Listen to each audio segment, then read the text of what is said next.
Alors nous allons passer en revue l'ensemble des possibilités du logiciel. La première chose, c'est simplement faire une saisie de trésorerie, d'entrée de trésorerie par exemple. Nous allons choisir un client, rentrer son numéro de facture, lui donner une date avec actuellement une échéance. Nous allons rentrer le montant, voilà la TVA. Voilà qui est fait. Alors plutôt que de les saisir, si vous avez un logiciel de facturation, eh bien vous allez pouvoir importer les ventes en indiquant ici quelles sont les correspondances sur le fichier Excel que vous avez exporté.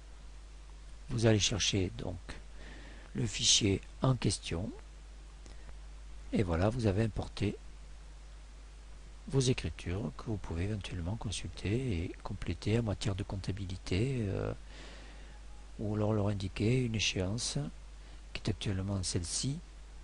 Voilà.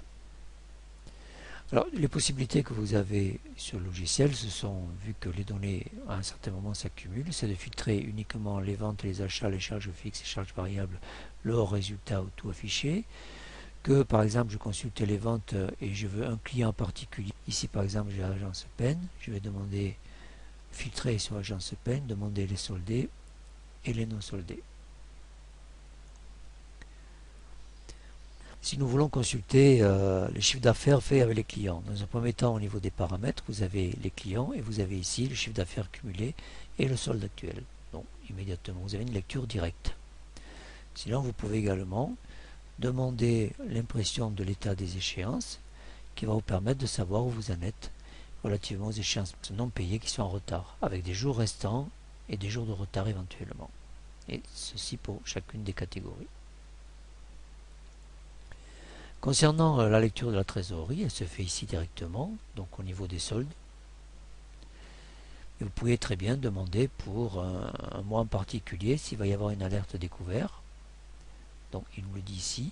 Vous pouvez également consulter le solde de banque pour un mois en particulier. Donc je crois que nous venons de voir le mois de mars. La trésorerie, vous pouvez aussi voir dans les résultats en regardant l'évolution des soldes ici, mois par mois.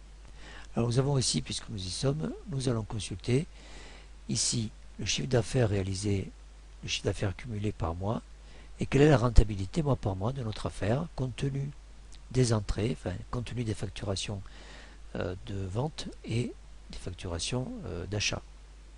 Voilà. La rentabilité tient compte également des amortissements que vous avez rentrés ici concernant vos immobilisations.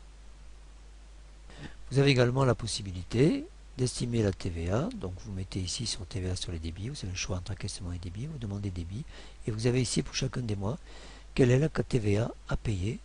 Alors une chose intéressante, c'est que si vous êtes artisan, vous avez envie de connaître le prix de revient d'une affaire. Alors pour cela, vous allez, lors de la saisie, indiquer quelle est l'affaire en question. Alors par exemple ici, je vais mettre donc Coco, voilà.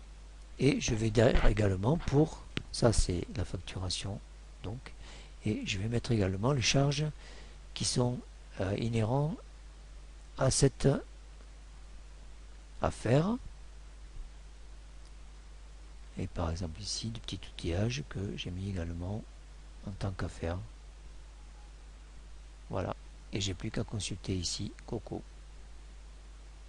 Voilà. S'il y en avait d'autres, tu pourrais chercher. Je fais la même chose, vous voyez, voilà. Et donc il vous calcule donc le chiffre d'affaires réalisé, quel est le montant des achats, quel est le prix de revient. Alors ce qui est magique ici, c'est que à partir du moment où vous avez rentré tout ça, eh bien vous allez pouvoir générer les écritures. Donc voilà pour les écritures de janvier, les écritures de février. Voilà. Alors il passe les factures, puisque nous sommes en comptabilité engagement. Il va passer les factures et les mouvements de trésorerie. Là vous avez par exemple un mouvement de trésorerie. Voilà. Vous avez une facture qui est là et qui a été payée ici, etc. Voilà. Et vous voyez que ça se fait simplement sur un clic. Il ne vous reste plus qu'à les exporter sur votre logiciel. Alors vous avez également une opération que vous pouvez faire. Donc on va masquer ici les factures. et nous allons faire apparaître le pointage. Donc vous allez pointer les mouvements que vous trouvez sur votre relevé bancaire. Par exemple, cette location, si elle y est moins 2000, je vais la pointer et j'aurai mon solde qui va au fur et à mesure. Voilà. Je n'ai plus qu'à cliquer simplement sur les montants qui sont payés, évidemment. Alors, si je me trompe, il me dira que le montant n'est pas encaissé, je ne peux pas. Les encaissés sont les mouvements en rouge.